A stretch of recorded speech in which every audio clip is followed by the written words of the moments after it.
इधर उधर नहीं करता था। और उसके बाद अब इधर से उधर का बैठो बैठो ना तुम, अरे कुछ नहीं बैठो। लोगों को खींचने के लिए 6 आदमियों को कितना पैसा तुम दिया था? नल का जल, हर घर शौचालय तथा टोलों को पक्की सड़कों से जोड़ने का काम किया। अरे भाई, इन लोग को ले लिए थे तो हम ही जो तैयार किए हुए थे, ये लोग आए थे शुरू होने के लिए, हमने बता दिया कि यही काम है, आया इसी को फिर बना दिए थे। और उसमें तो रहता ही था, ठीक रहता था, इधर उधर नहीं करता था। और उसके बाद अब इधर से उधर का बैठो बैठो ना तुम, अरे कुछ नहीं बैठो। क्या करते थे? इधर से उधर करते थे। और इस बार जो तुमको रखे थे तो तुम कितना इधर से उधर कर करके लोगों को खींचने के लिए 6 आदमियों को कितना पैसा तुम दिया था? और पैसा कहां से किया था? जो तुमको मिल गया था तो पैसा कमाता था, पैसे सब चक्कर में था, इसीलिए हम छोड़ दिया सब। तो आप देख लीजिए सर, आप सर देखिए, अरे बैठो ना। 2025 के बारे में हमने बता दिया सर।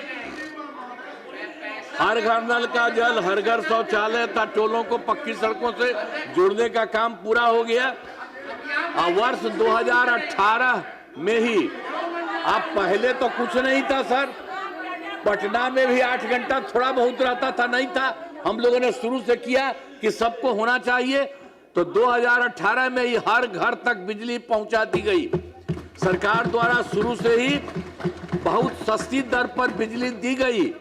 अब उसके बाद तो शुरू में तो हम लोगों को बहुत पैसा लगा था, फिर बाद में हमने तय कर दिया कि नहीं, इसको मुफ्त में देना है। सरकार की तरफ से सभी इच्छुक लोगों के घरों पर ये जो है बिजली अब लगभग सभी घरेलू उपभोक्ताओं को बिजली मुफ्त दी जा रही है। मुफ्त में अब सबको दिया जा रहा है।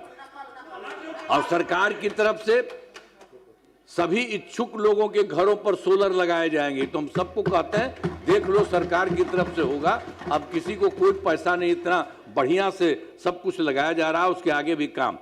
और फिर 2020 में 7 निश्चय 2 के तहत सभी योजनाओं पर काफी काम हुआ। जो भी काम बचे हैं उन्हें शीघ्र पूरा किया जाएगा। 7 निश्चय 2 के तहत ही युवाओं के लिए 10 लाख नौकरी एवं 10 लाख रोजगार हम लोगों ने तय किया था।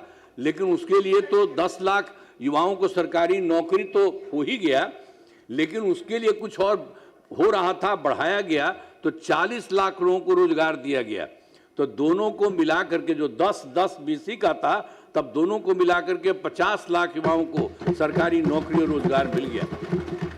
अब हम लोगों ने तय कर दिया, अगला जो इसी साल से शुरू हुआ, 5 वर्षों में 1 करोड़ युवाओं को नौकरी और रोजगार देने का लक्ष्य किया। और अब जान लीजिए कि सरकारी नौकरी की भी संख्या और होगी। पहले बहुत बुरा हाल था, लोग शाम के बाद घर से बाहर नहीं निकलते थे। अरे सुनिए ना, पहले, अरे हम लोगों के पहले जो आप लोगों का राज था, क्या था? बीच में मत बोलिए, कोई काम था? बिना अनुमति लोग शाम के बाद घर से बाहर नहीं निकलते थे। शाम के बाद कोई बाहर जाता था जी? सम्मा में घर में मैं बैठा रहता था। यही ना आप लोगों का हिसाब था। आज समाज में कितना विवाद होता था, कितना हिंदू मुस्लिम झगड़ा होता था। पढ़ाई का क्या हाल था? बहुत कम बच्चे पढ़ते थे, बहुत कम पढ़ाई होती थी। पहले इलाज का पूरा इंतजाम नहीं था, सड़कें बहुत कम थी, और जो थी उनका बुरा हाल था। अब बिजली बहुत कम जगह थी। शुरू से ही बिहार के विकास का काम हो रहा। अब किसी प्रकार के डर एवं भय का वातावरण नहीं है। राज्य में प्रेम, भाईचारा एवं शांति का माहौल है। पहले कितना हिंदू मुस्लिम झगड़ा होता था, इसलिए वर्ष 2006 से ही कब्रिस्तानों की घेराबंदी शुरू की गई। बड़े पैमाने पर कब्रिस्तानों की घेराबंदी की जा चुकी है। अब कोई झगड़ा झंझट नहीं होता। और उसके बाद भी वर्ष 2016 में 16 से 60 वर्ष से पुराने